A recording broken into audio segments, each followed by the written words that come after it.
प्यारे दोस्तों, आज की इस वीडियो में हम आपको एक हिंदू लड़की और एक मुसलमान लड़के का वाकया बताने वाले हैं।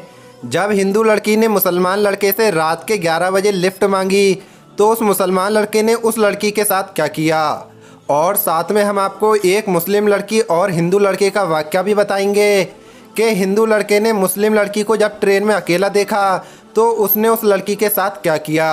ये सब जानने के लिए आप इस वीडियो को आखिर तक ज़रूर देखें। वीडियो में आगे बढ़ने से पहले अगर आपने इस वीडियो को लाइक नहीं किया है तो वीडियो को लाइक करें। अगर आपने अभी तक हमारे यूट्यूब चैनल को सब्सक्राइब नहीं किया है तो चैनल को सब्सक्राइब करके बेल आइकन ज़रूर दबा दें। तो चलिए वीडियो शुरू करते हैं। तो दोस्तों, कुछ दिन पहले की बात है। एक मुसलमान लड़का रात के 11 बजे के आसपास अपनी बाइक से अपने घर जा रहा था। उसने रास्ते में देखा एक 18 से 19 साल की खूबसूरत लड़की है। रात के 11 बजे के आसपास वो दिल्ली की सड़कों पर अकेली खड़ी है।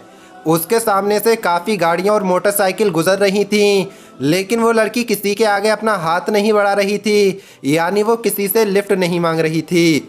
असल में उसकी बस छूट गई थी और उसको अपने घर जाना था। अचानक उस लड़की को एक बुलेट पर एक लड़का आता हुआ दिखाई दिया। लड़की ने झट से उस लड़के के सामने अपना हाथ बढ़ा दिया, यानी उस लड़के से उसने लिफ्ट मांग ली। उस लड़के ने अपनी बुलेट रोकी तो लड़की कहने लगी, आप मुझे मेरे घर तक छोड़ दीजिए, मेरी बस छूट गई है, इस वक्त कोई बस नहीं आने वाली है। तो ये सुनकर उस लड़के ने कहा, ठीक है कोई बात नहीं, आप बैठ जाइए, मैं आपको आपके घर तक छोड़ देता हूँ।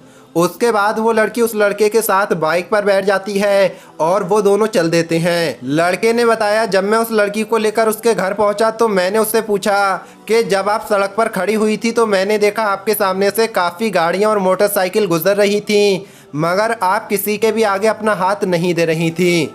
आपने किसी और से लिफ्ट क्यों नहीं मांगी? तो उस लड़की ने जवाब दिया, मैंने आपकी बाइक की तरफ देखा, मुझे आपकी मोटरसाइकिल की प्लेट पर अल्लाह का नाम लिखा हुआ दिखाई दिया, यानी आपकी मोटरसाइकिल के आगे लिखा हुआ था या अल्लाह। फिर वो लड़की कहने लगी, मैं ही नहीं बल्कि पूरी दुनिया जानती है कि अल्लाह वाले ना तो किसी का बुरा करते हैं और ना ही किसी को बुरा करने देते हैं। काश इस बात को सारी दुनिया अच्छी तरह से समझ जाए कि अल्लाह को मानने वाले लोग कभी भी किसी का बुरा नहीं करते। दोस्तों, अब ये तो हो गई मुस्लिम की बात। अब आपको एक हिंदू लड़के और मुस्लिम लड़की का वाकया भी बताते हैं। ये वाकया इलाहाबाद की एक लड़की रुबीना का है जो लखनऊ में रहकर पढ़ाई कर रही थी। रुबीना उस दिन अपने घर इलाहाबाद जाने वाली थी, लेकिन उसी दिन उसकी फ्रेंड के घर पर उसको कुछ ज़रूरी काम था। उसने सोचा कि मैं फ्रेंड के घर पहले चली जाती हूँ, अपना काम कर लेती हूँ, उसके बाद शाम को अपने घर के लिए रवाना हो जाऊँगी। उसने ये सोचकर अपना रिजर्वेशन करा लिया था। उसके बाद रुबीना ने अपनी फ्रेंड के घर पर अपना ज़रूरी काम किया और वहाँ से निकलकर वो सीधी रेलवे स्टेशन पर आ गई और जाकर वो ट्रेन के एक डिब्बे में बैठ गई। दोस्तों, रुबीना का रिजर्वेशन जिस डिब्बे में था उसमें लगभग सभी लड़के ही लड़के थे। रुबीना टॉयलेट में जाने के बहाने पूरे डिब्बे में घूम आई। मुश्किल से उसको डिब्बे में एक या दो औरतें ही दिखाई दी, यानी उस डिब्बे में सारे लड़के ही लड़के भरे हुए थे। ये देखकर रुबीना बहुत ज़्यादा घबरा गई और डर के मारे कांपने लगी, क्योंकि वो ट्रेन में रात में पहली बार सफ़र कर रही थी। इस वजह से वो पहले ही डरी हुई थी, घबराई हुई थी, और ऊपर से उसके डिब्बे में सारे लड़के ही लड़के भरे हुए थे। ये देखकर वो और भी ज़्यादा घबरा गई।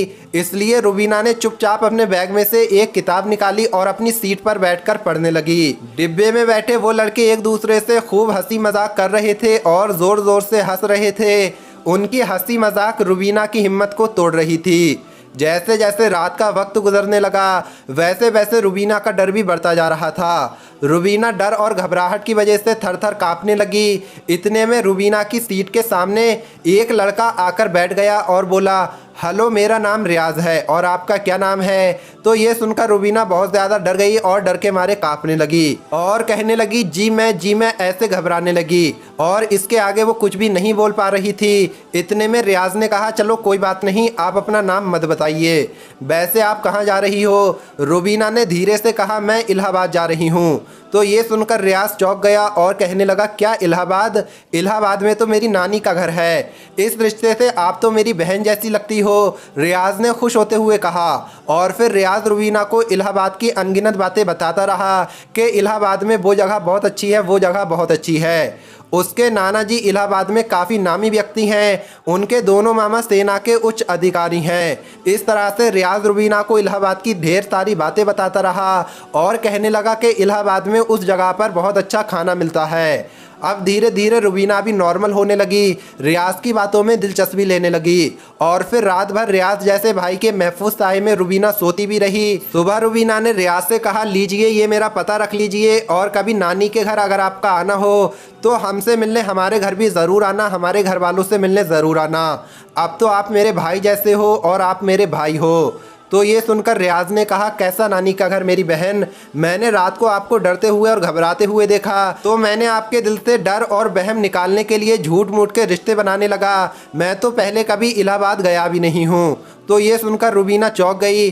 फिर रियाज ने कहा, बहन ऐसा नहीं है कि सब लड़के बुरे होते हैं, किसी लड़की को अकेले में देखते ही उस पर गिद्ध की तरह टूट पड़ते हैं। कुछ हम जैसे भी होते हैं जो बाप होते हैं और भाई होते हैं। ये कहकर रियाज चल दिया।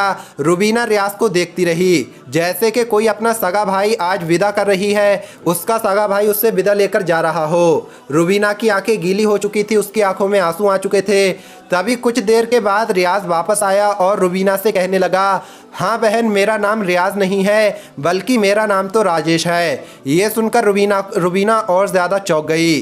तो दोस्तों आज की इस वीडियो में इतना ही। ये वीडियो आपको कैसी लगी कमेंट बॉक्स में ज़रूर बताएं। उम्मीद करते हैं ये वीडियो आपको पसंद आई होगी। मिलेंगे अगली वीडियो में। अल्लाह हाफिज़।